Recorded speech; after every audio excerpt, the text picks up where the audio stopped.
Hello and welcome to another edition of the Kish Podcast. I'm Emer McCormack. And I'm Tony Scott. In this episode of the Kish Podcast, we look at how the current COVID-19 pandemic is affecting cancer patients and the organisations that support them and their friends and families. COVID-19 and the steps that have been introduced to try reduce the number of cases have massively impacted on the health service in Ireland. Patients have had screening appointments put on hold, surgeries have also been cancelled and postponed. One of those patients is 36-year-old Roberta Horgan. She's from Longford in the Midlands of Ireland, and Roberta suffers from a genetic condition. She's also the administrator for Lynch Syndrome Ireland, and we want to find out how things have been going throughout the COVID-19 pandemic in terms of her treatment and condition. We'll be catching up with her later in this episode. But first we discover how COVID-19 has affected the people who give up their own time to help those people and their friends and families in our community who've been affected by cancer. The East Galway and Midlands Cancer Support Centre is a non-profit charitable organisation set up in 2012 to provide a network of psychological, emotional and practical support for those diagnosed with cancer. The centre, like others around the country, has suffered in many ways due to the current COVID pandemic. And Emer recently caught up with Jacqueline Daly, who's the Director of Services at the centre, and how they've been managing since lockdown was introduced in mid-March. Okay, well, I'm Jacqueline Daly and I'm the Director of Services at East Galway and Midlands Cancer Support in Ballinasloe. We were established in 2010 because we saw a huge need for support for people with a cancer diagnosis and their families. Both my husband and myself have had cancer, and through our own journey we recognised the importance of support. We were also very fortunate to have like-minded people in the town who joined with us to form the centre, and for that we're so grateful. We started off where everybody was a volunteer, everybody gave their time tirelessly. We found funding and still find funding very, very difficult to get. With that I mean government funding. Boston Scientific fundraised for us over 2 years. That made it possible for us to buy the centre, and we have the most amazing garden as a result of that. You started off, you had this dream, you had this need, I suppose, really more than anything, to create this centre in Ballinasloe in County Galway.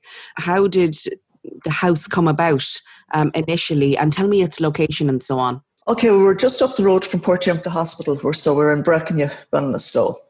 How it came about, we rented the property first. We had started off in one of the church's buildings. So we would have, in the family centre, we would have a room.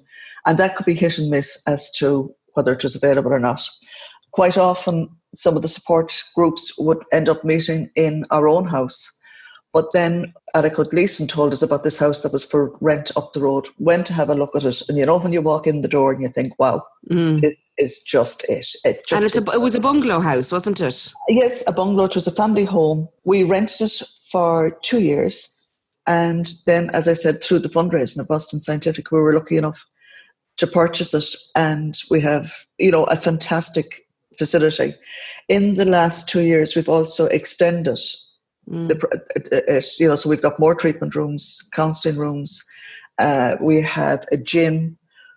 We have an amazing facility, and all of that has come about because of community and community working very, very well together. How much does it cost per year to run a facility like this? It costs about 90,000 for us to run the facility. Wow! Yeah, it's a lot of money. We also now do transport for people to Galway for radiotherapy, so we bring them into the regional, and we also bring them to the Galway clinic. That's a huge benefit to people. So you can imagine if somebody if somebody is sick, they need to go, we'll say, for 6 weeks for radiotherapy, 5 days a week. So they're out of work. How are they going to get there? Does another family member take time off? So the financial implications are absolutely huge. So with the bus, we alleviate that. Now, if there's room for people to go, for family members to go, they can go with them. We charge them a £5 return. The patient is never charged. We do the little touches, like we have a meal ready for them when they come back. So they don't have to worry about getting home, being exhausted, and then having to face to try and cook a meal for themselves. So it's the little touches that we do. When you were starting off and when you opened the centre, how did you tell patients that you were there, and what services did you offer in that initial opening period? Well, when we started off, we were a drop-in centre, and we had a breast support group, prostate support group. Those support groups have expanded to other cancers. We had one complementary therapist who did reflexology, but we had a fantastic network of people who spread the word for us. And we also had a very good working relationship with the oncology unit in Portiuncula. We have one of the nurses there, Vicky, who has been with us from the very beginning. And to have that support and input from them has been fantastic. We also have a very good working relationship with the consultants.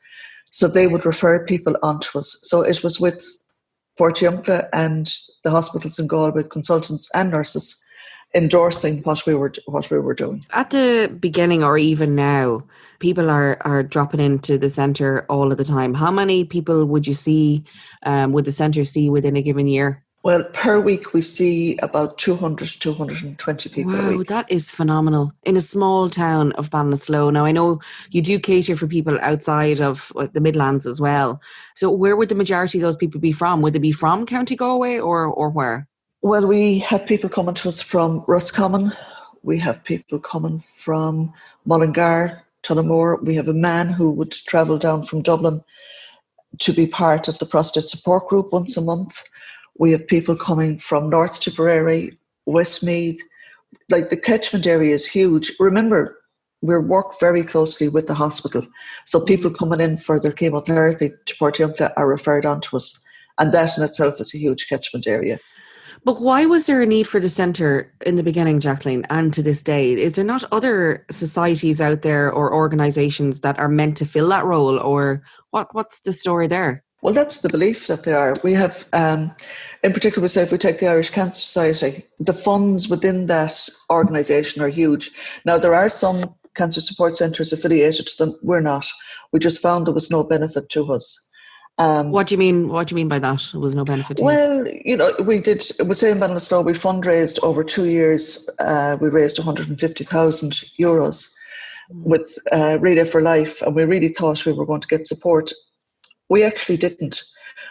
When you were looking for the support, it wasn't there. They don't fund the support centres. They've got well over 20 million per year, but really what it is, they do research. Now, I understand they've postponed the research for the rest of the year because of COVID-19.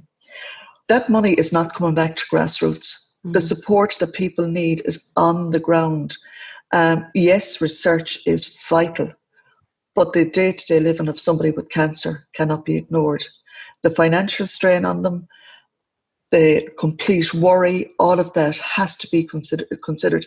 And not just is the person with cancer affected, but their whole family is. So we support the whole family, and we run a programme called Climb for children between the age of 5 and 12 who have an adult in their life with the cancer diagnosis. And I mean, to see children coming in being very fearful, they only ever hear about people who die from cancer. And through art and drama, we can turn that around for them, and we can send them home with a smile on their face where they can openly talk within their family about what's worrying them. That's a gift. So it's not only just the person that is undergoing treatment or has a diagnosis of cancer. It is support for the family of people who are going through treatment. Completely for the family. But you know what? Sometimes it even stretches further than that, Emer. If you think about your best friend, and if your best friend was to get a diagnosis tomorrow morning, that has an effect on you. And sometimes your friends are closer to you than your family. So it can really have a profound. So anybody that's affected, we will support them without judgment. And that's important. So what your need will be totally different to maybe my need, but we don't judge. I always say to people when they come into the centre, when you walk through that door, it's how best the centre serves you, not you serving the centre.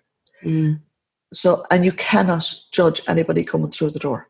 And who set up the centre, Jacqueline? There was a number of us that started. I suppose the involvement with us, our son Seamus did a fundraiser when he was in school because Mike had been diagnosed with prostate cancer. We went on to develop some DVDs for the aftercare of prostate cancer. But it was a group of people together who were all having the same conversation. So there were people like Vicky Costa, who's the nurse in Portiuncula. We had Mary Jordan, she was our first secretary. Unfortunately, our first chairperson has lost his battle to cancer. there was Jerry Devlin, there was Adequate Lisa. There was a whole host of people that came in and gave their time without ever expecting anything back. It was really, really remarkable because I remember this, Jackie, right in the very, very beginning. Full disclosure, Jacqueline is my cousin. And the way I remember you taking phone calls in your house, I remember how hard it was to get where you needed to get to in terms of getting that facility. And when you got that facility, and to see that community come together to grow that centre in its entirety to what it is today.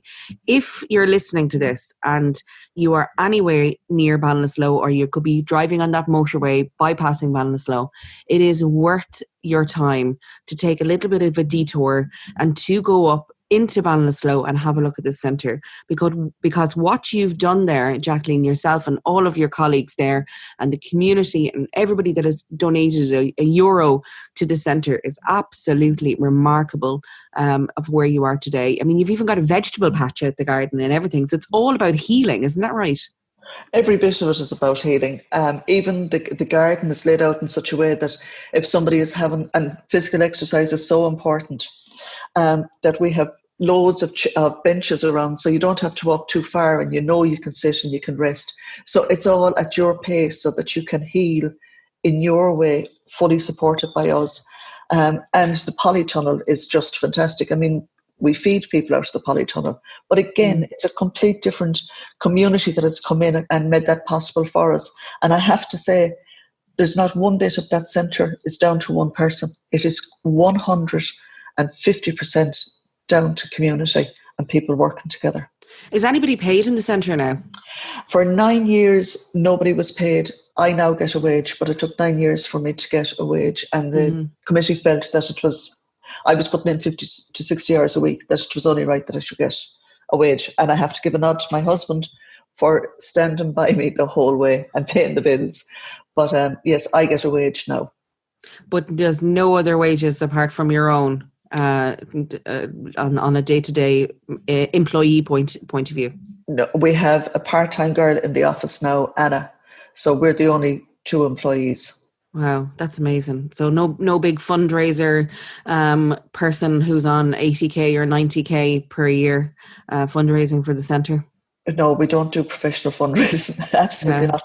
And you know what? It's families who have been through the centre and can have benefited from it. They're the people that keep our doors open. What has it been like throughout COVID-19? Did you have to close the centre? Talk to me a little bit about that.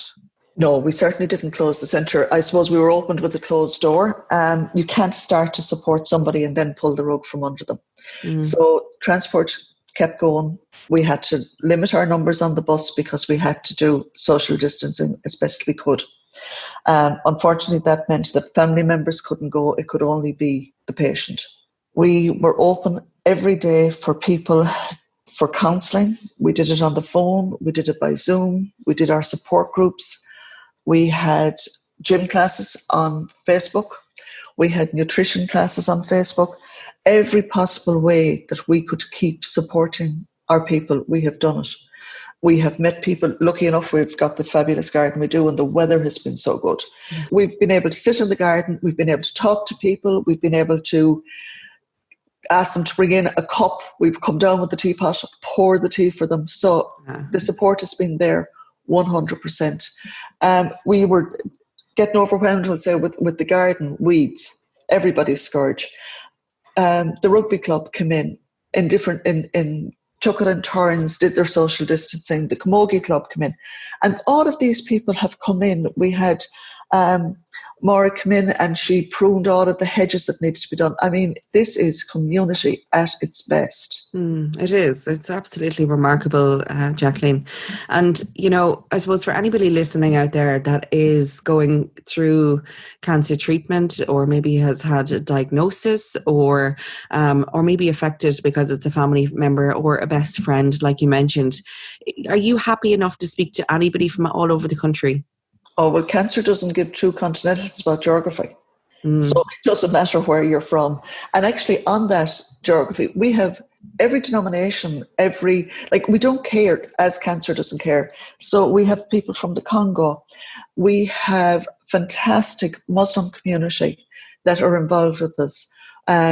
We have Catholics, Protestants, we have everything. We have atheists. It doesn't matter. Everybody is welcome.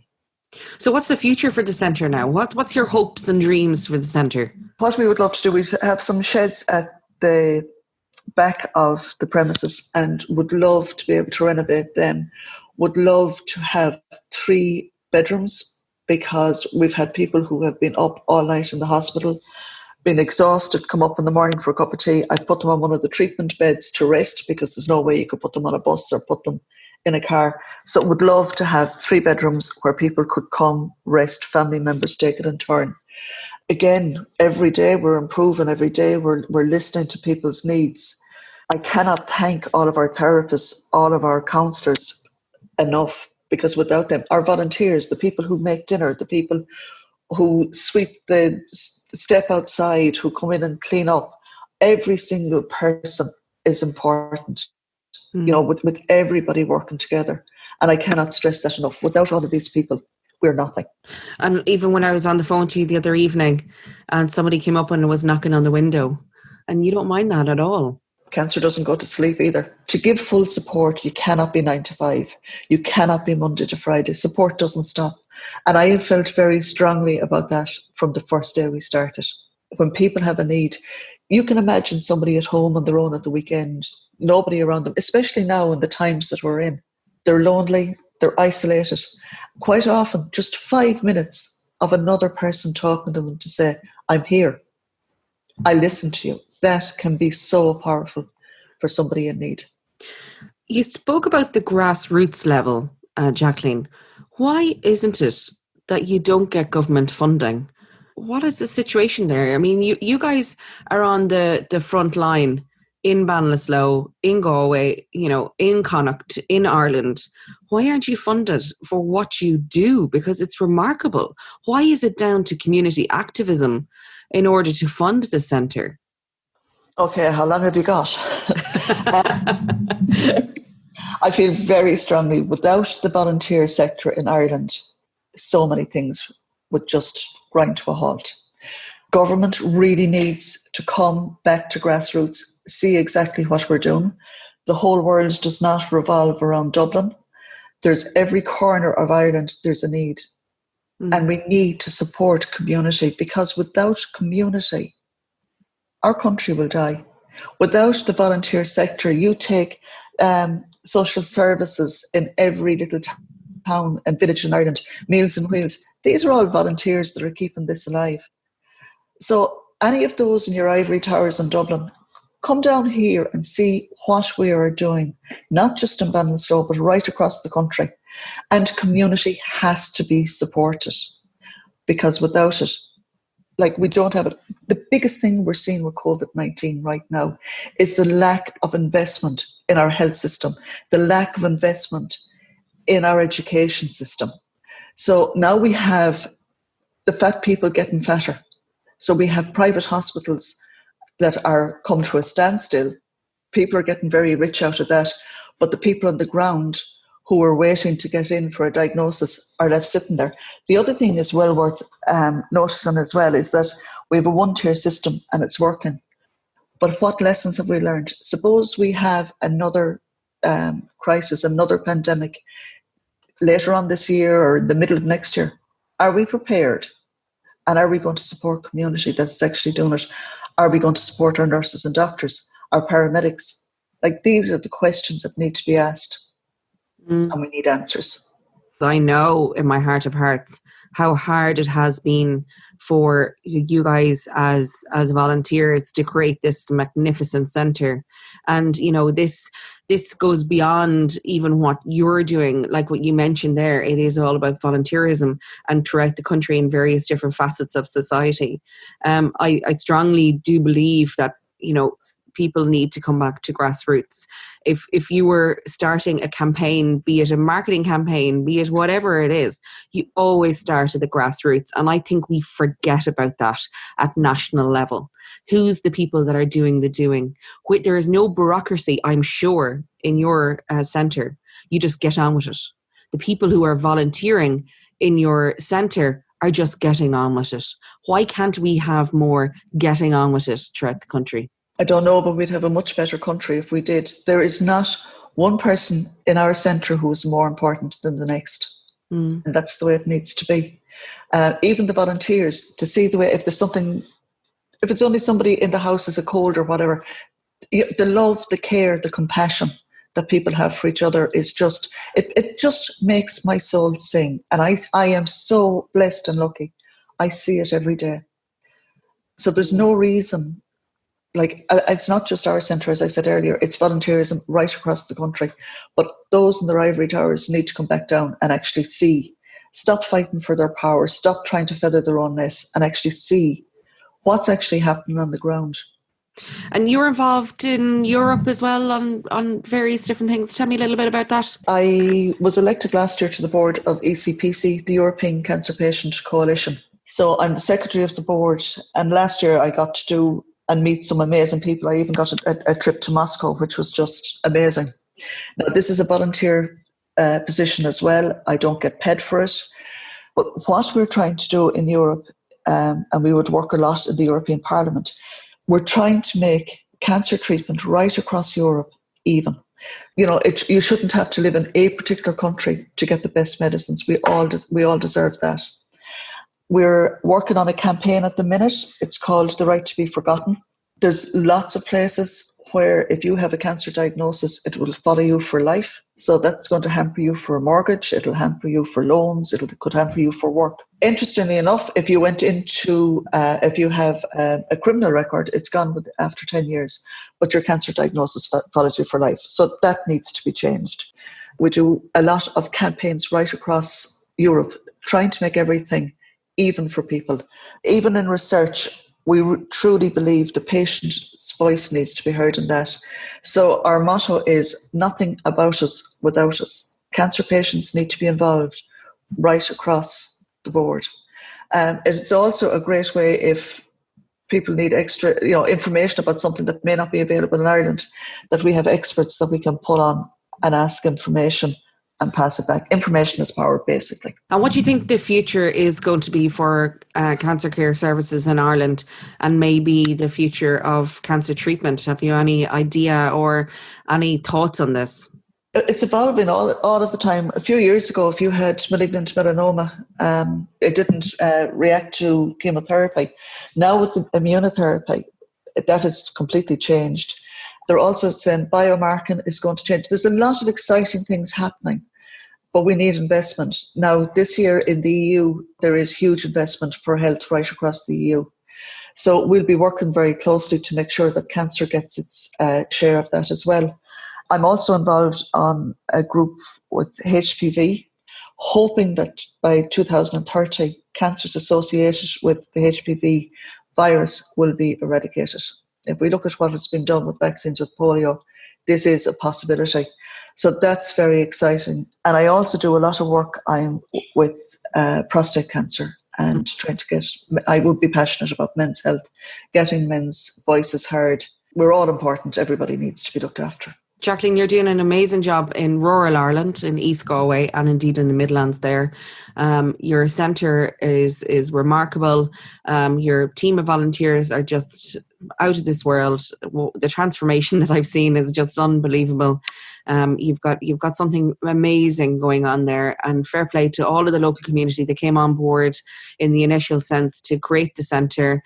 And I wish you every little bit of success for the future. And if people are interested in checking it out, where do they find the information? They can go to our website, which is www.egm Cancer Support. Then we have our telephone number is 09096 42088. We're on Facebook. We're on Twitter. We're on Instagram. That's thanks to Lisa, nothing to do with me. So, yeah, absolutely. Anybody passing the road, if you want to come in, we're very happy to show you around. Obviously, we'll do the social distancing. But, please come and see what we're doing. Jacqueline, thank you very, very much for your time. Very much appreciated. Thank you for sharing your story of the centre with us. And hopefully we'll catch up soon, and we'll see how far the centre has got. Maybe those sheds may be converted soon.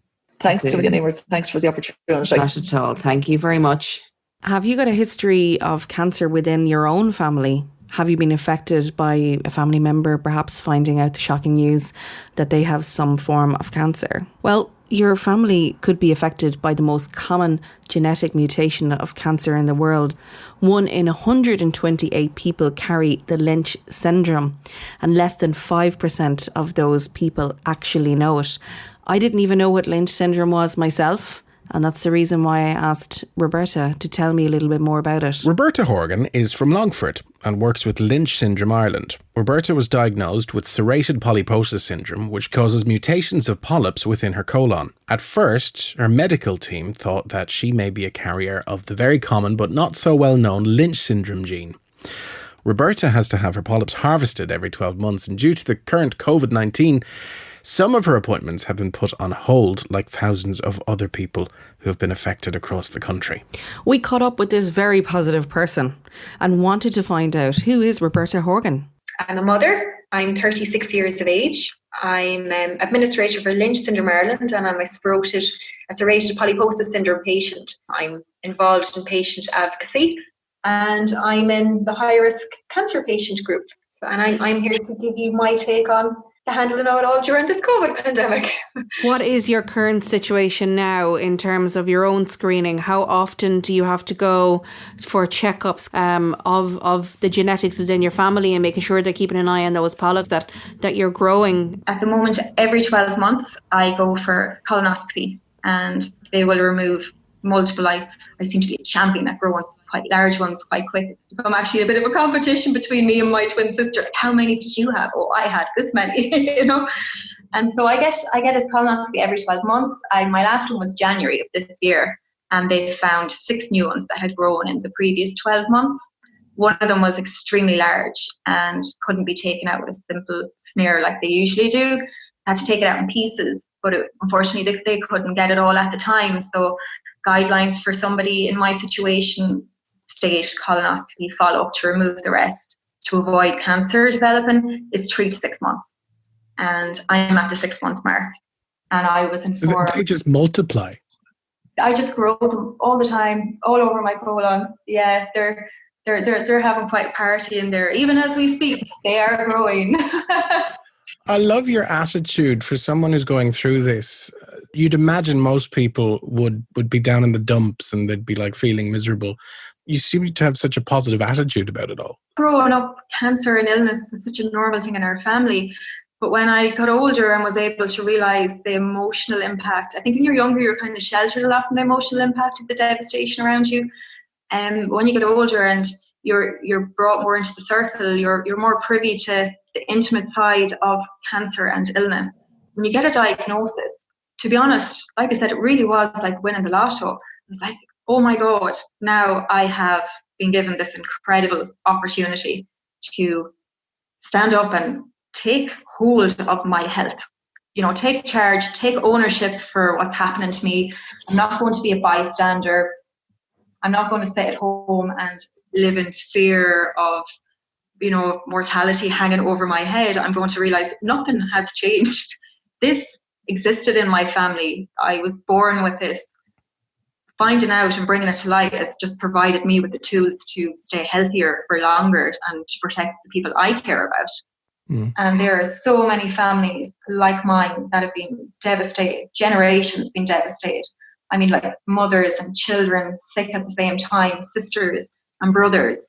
Like it's not one family supporting one person affected. It's one family trying to deal with multiple members affected down through generations and thinking, oh God, what does the future hold for our kids? So yeah, I'm very happy. I'm very grateful that a lot of the questions have been taken away for me because now I have information. Now I have the ability to tell my family, look, we have this, you need to, stop being embarrassed and shy, you need to get your colonoscopy booked. And yeah, humor is very important because I think if you were just to think of the negatives of everything, sure, you wouldn't get up out of bed in the morning. No, you wouldn't. Obviously, we're in a very strange situation right now with exiting all the restrictions from COVID-19 and so on. Everything that has been put into fighting COVID by our government has, I think, proven to a lot of people that our government if they have the right incentive, they can do the unbelievable in a very short amount of time. Imagine, and I do imagine, what would the lives of cancer patients and their families in Ireland be like? The energy and focus was given to new treatments and new research and improving current services. That's another thing I think is sadly lacking in this country, is the complete lack of support to our community-based cancer support groups. And they get no assistance from the government, and they are fulfilling huge holes in patient care.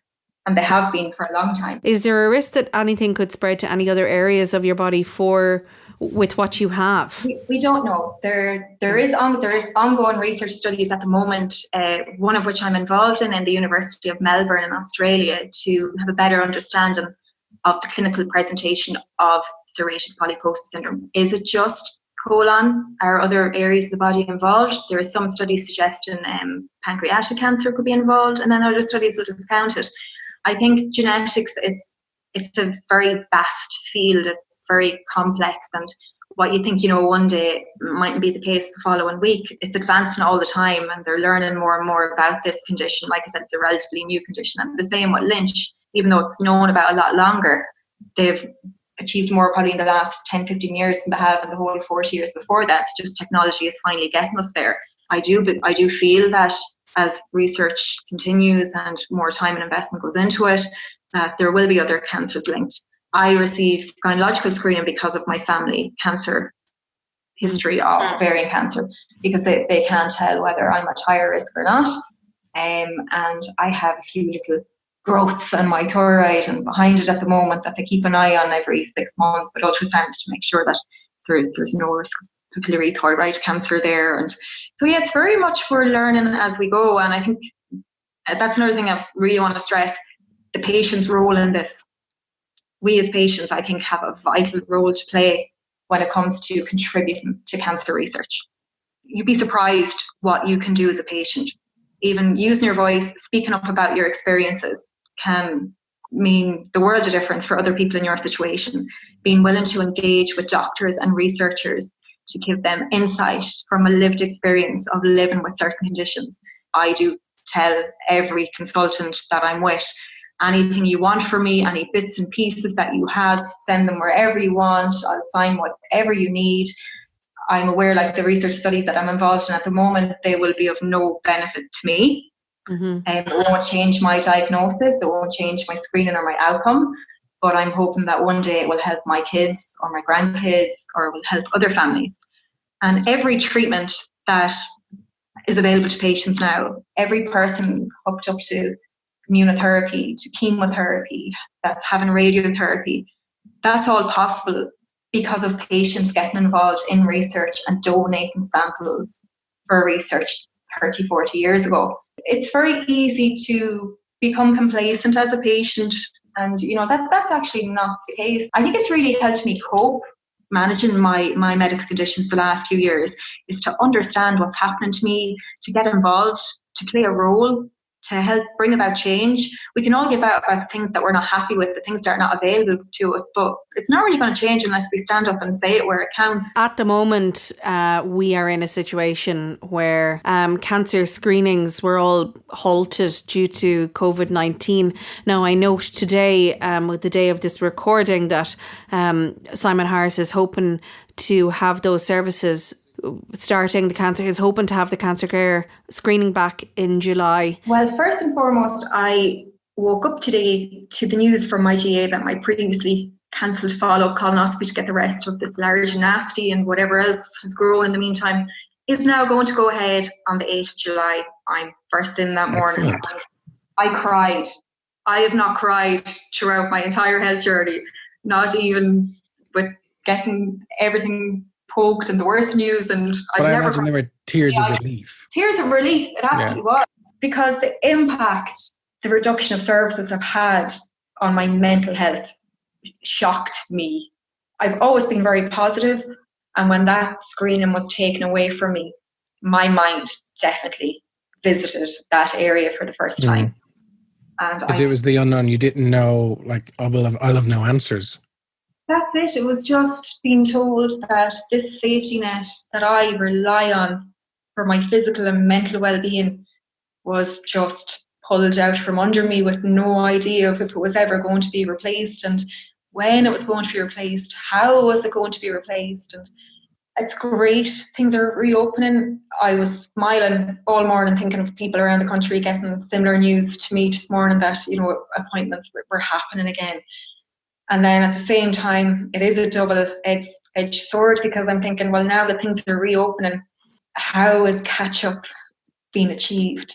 I think it's an average, I'm not sure of the exact number, but I think on average between breast check and cervical check and bowel check, there's about over 300 cases of cancer diagnosed a month.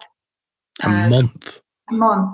Wow. So we've had no screening to date now for 12 weeks. So that's a 3-month period. So you're talking just under 1,000 cases of cancer that have not been diagnosed because of no screening. We also have a cancer pandemic in this country. That's another big worry and a big realization that hit me during the last few weeks is never in my life did I ever imagine we would ever be in a situation that you couldn't access care.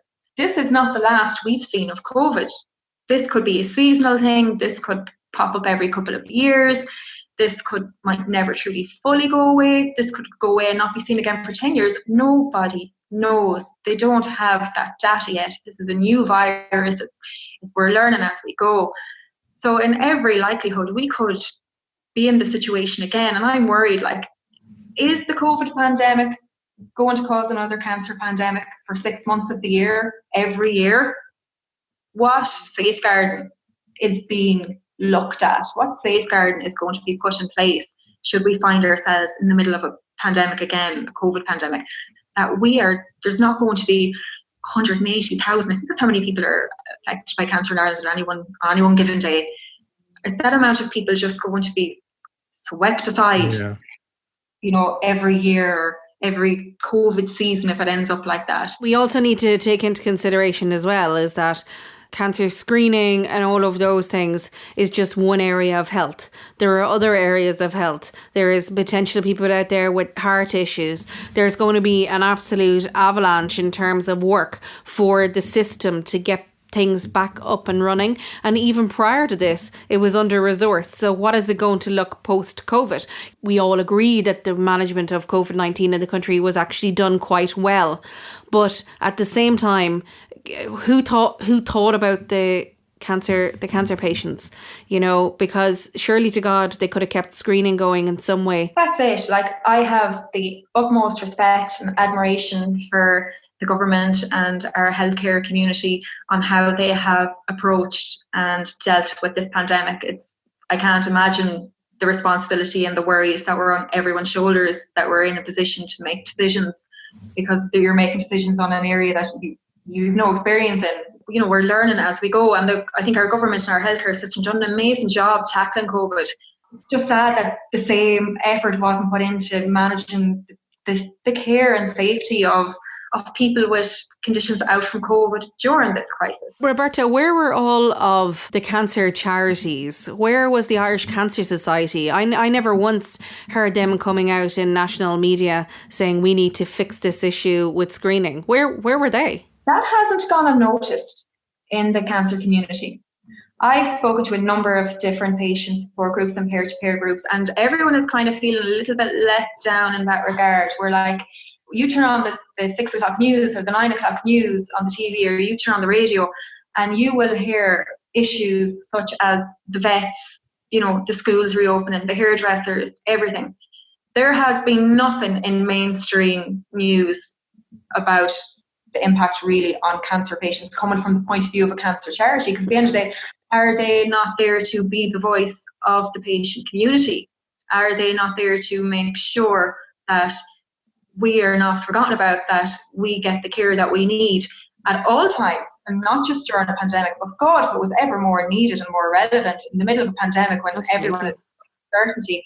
I did find it very disappointing that the Irish Cancer Society didn't make a very firm call to action on our government to, as you said, there has been conversations in the last few days. cancer screenings are starting.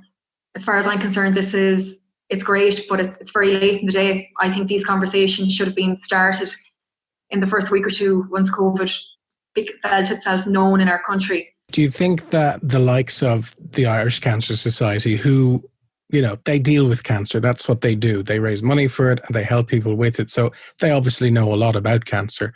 Do you think the government should be going to organisations like that in times like this, looking for advice? I think it should be one of their first points of contact, because at the end of the day, organisations like the Irish Cancer Society, they represent patient groups. They represent large patient groups, and they have a position of credibility with our government.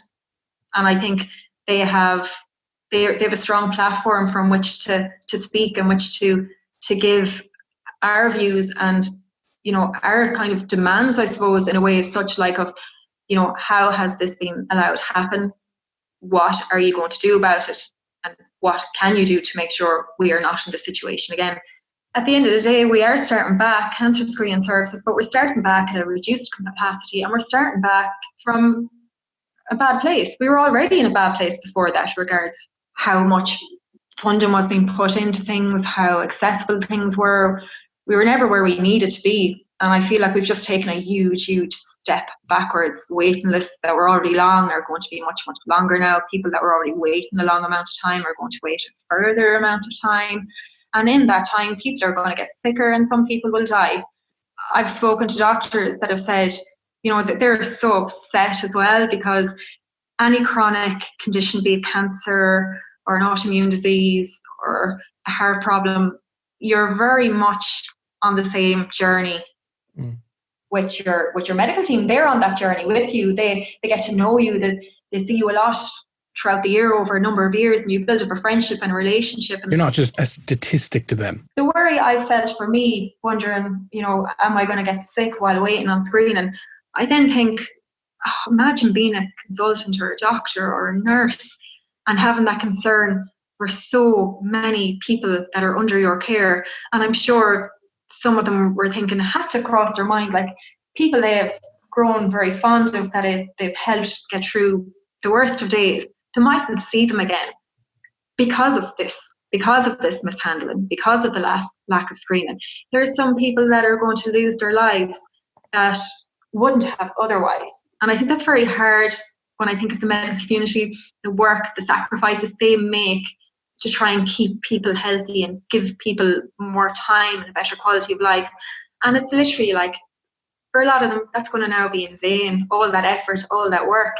So I really want to see that that's acknowledged and that there's an honest conversation about, it's very much the patient and the doctor that need reassurance going forward, should we find ourselves in this situation again. I think there's a lot of lessons to be learned from this. Definitely. And Roberta, I think there are a lot of unsung heroes in terms of cancer support centres around the country. One which I'm very aware of, that my own cousin has got her hand in quite well in the East Galway Midlands support system or support centre rather in Ballinasloe.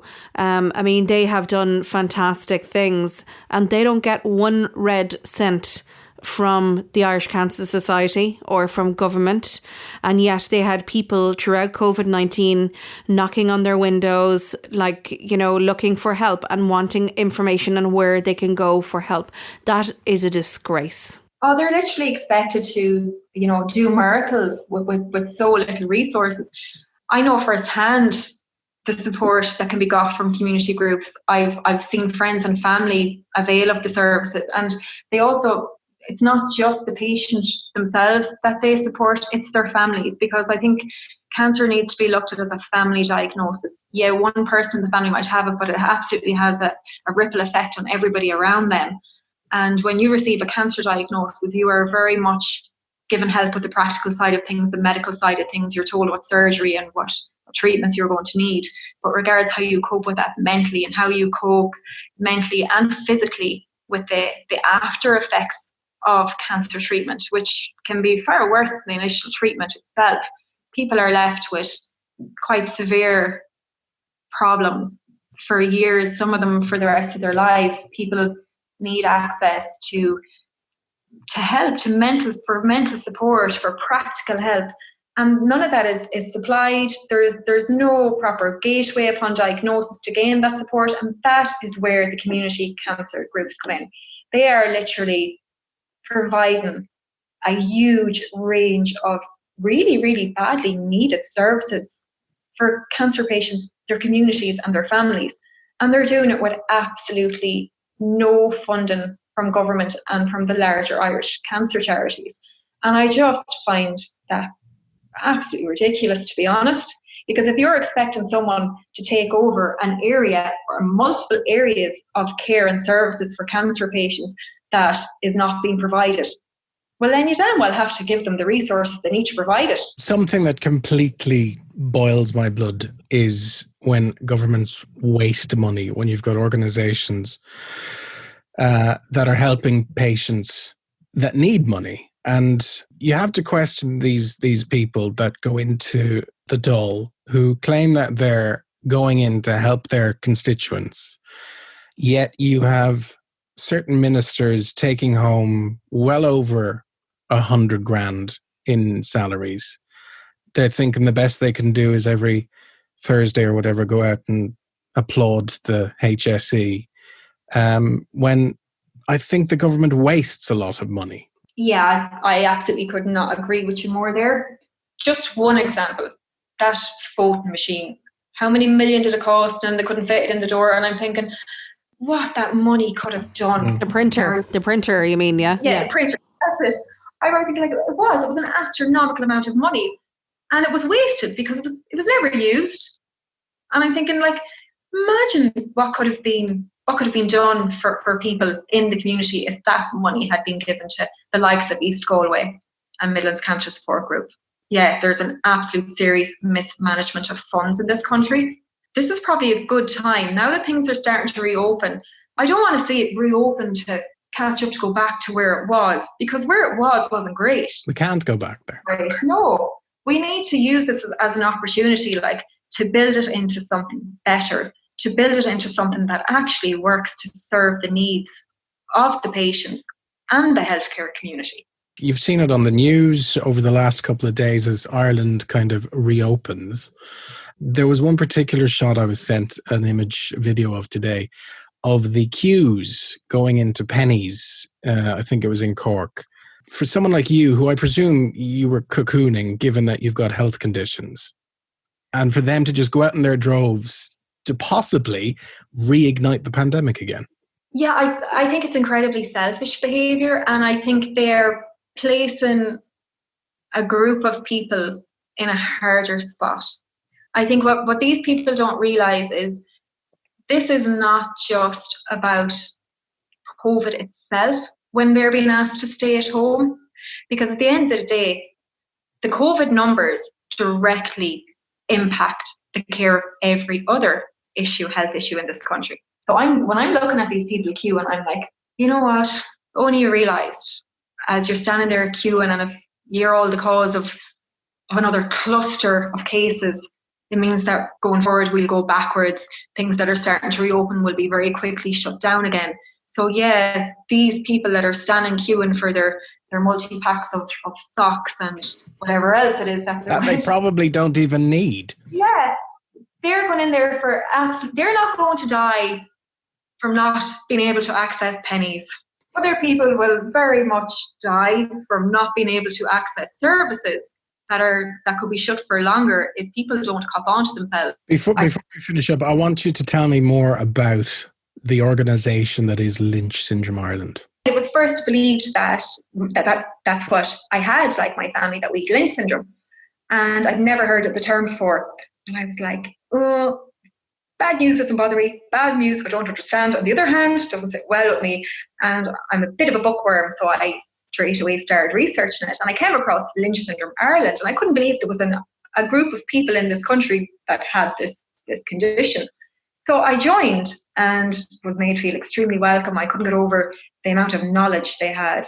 And it was while I was there kind of, getting to know everyone in the group and people like, oh, could you find out such and such? You're good at this kind of research type of thing, and the bookworm thing.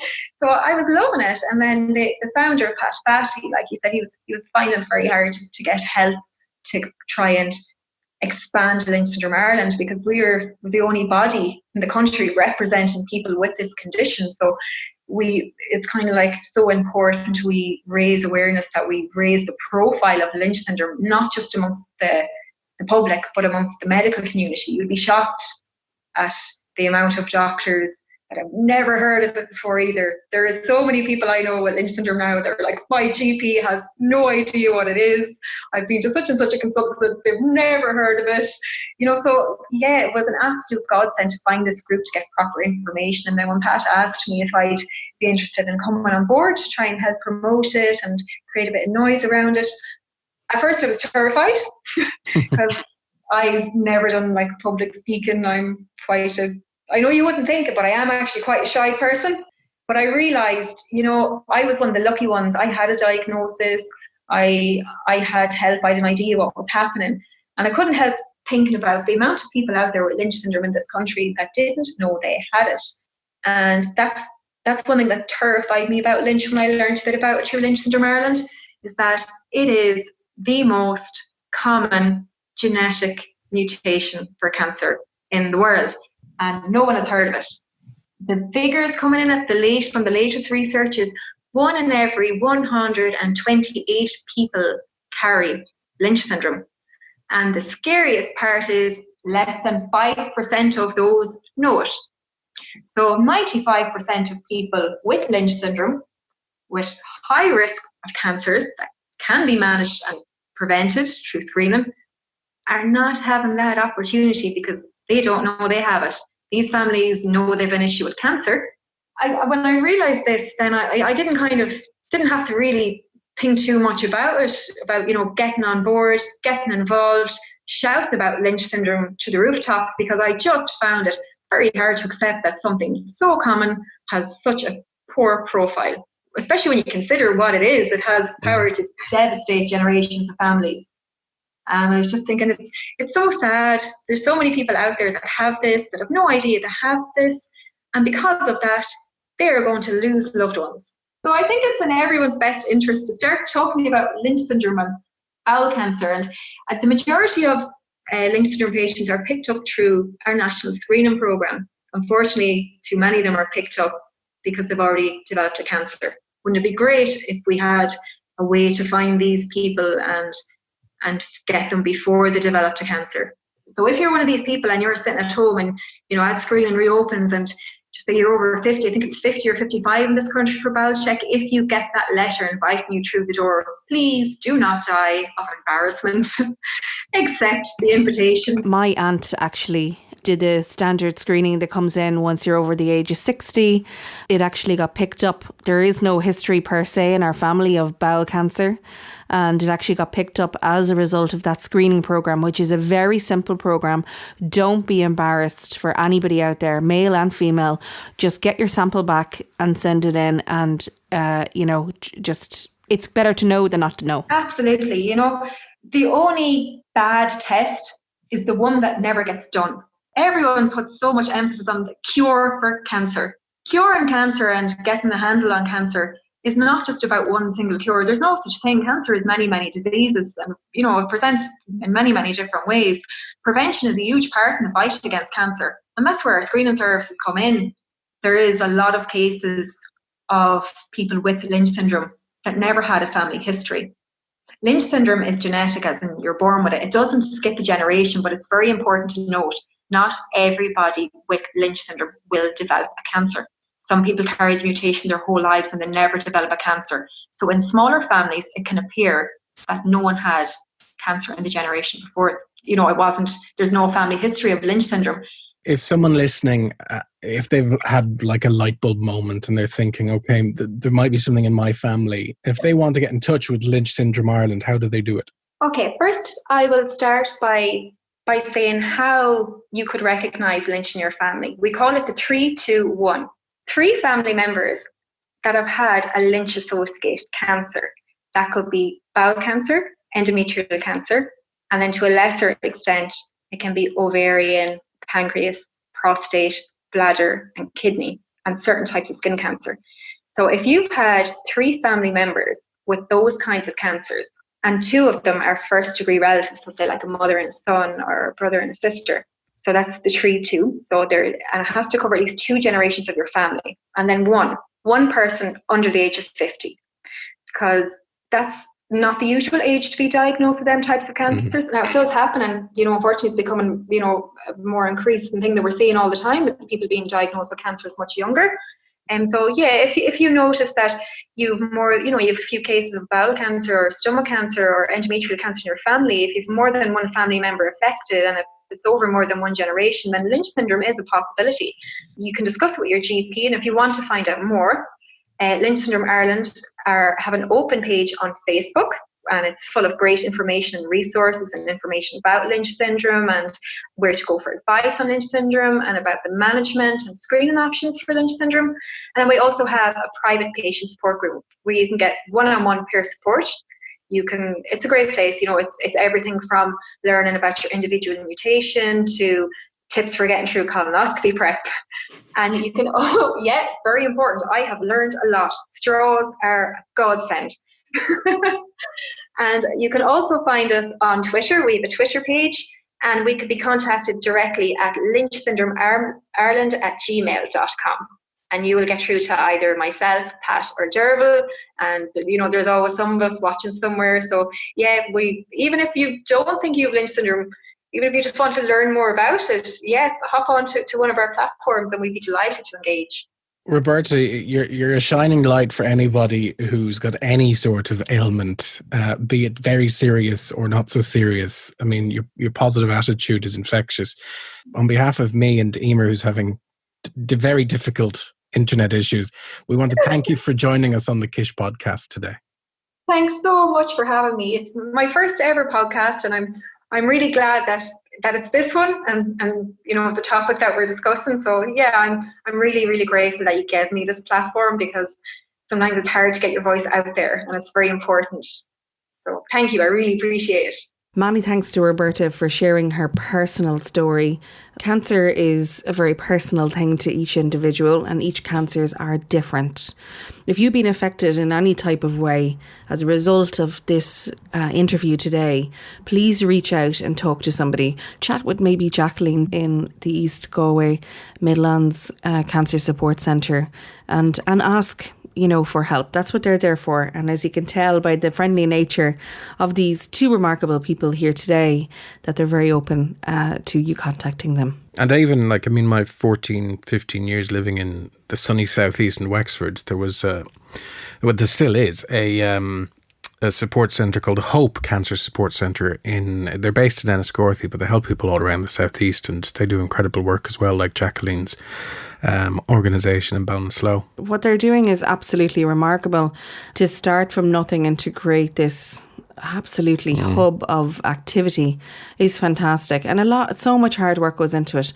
I always think about kind of government policies and so on, like how come our leaders can't provide solutions at grassroots level, and that kind of, I wonder about that. I think there was a recent study that Jacqueline spoke about, and unfortunately we didn't include it as part of the interview, but she rang me after and said there was a study done about the impact of cancer support centres in the community.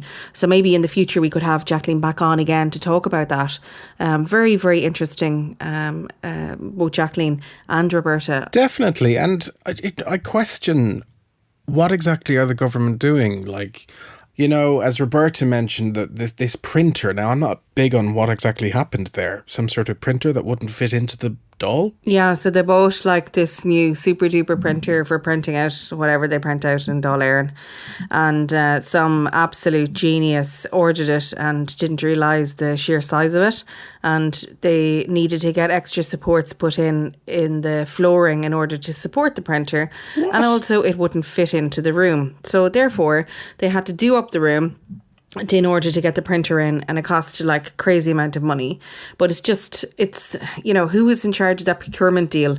But whatever about that situation, it's like the e-voting machines as well. That's another like absolutely ridiculous scenario. There's probably a ton of them even at the moment, with the private hospitals paying them crazy amount of money. Like, who's getting rich here? Who's getting fat? How many of the private hospitals are actually being used to the full services that they can be used for? And if they're not being used for COVID-19 patients, why can't they then expedite those people who needed screening or have to undergo additional treatment for whatever it is that people are waiting for? Get those people in now. We've paid for this, so bring them in and utilise the service until the contract comes to an end. Surely to God, we're better than this. If you don't have change, you will never see a difference. Keep doing the same thing and you're going to get the same results. The fact of the matter is, we are facing into a couple of years of austerity as a result of COVID-19, and who is going to be leading the charge? You think you're getting up and going and you think things are changing, and then you're set back again. It's terrible that a young person in Ireland like myself and many other people, doesn't have faith in politics. It doesn't have faith in politicians. And that's shocking. We'll see how things unfold. We might have an update by next week's episode on whether there's a government or not. I think there will be. I think within the next 24 hours to 48 hours, that something will be done for sure. Right, what can we expect on next week's episode? So next week, Tony, we're going to be speaking with Adrian Cummins, who is from the Restaurants Association of Ireland, and he's going to be chatting to us about the reopening strategy across Ireland coming back from COVID-19. How is it going to work in restaurants? What's the atmosphere going to be like? What can the government do to help small restaurants and cafes throughout the country? So going to be really interested in this one, and hopefully we'll catch up with him next week. And just actually on another note, the interview we done last week with Pat Phelan has gone into number 1. And a couple of people who've reached out to us over the last 7 days to say they're new listeners. Morris Kelter, who I think is from Cork, he has recently joined us and he's loving it. And we did get a shout out as well from Chi-Fit. From who? It is Healthy Chi-Fit Teas and Coffees. Oh, yes. And we got loads of fantastic feedback as well on LinkedIn.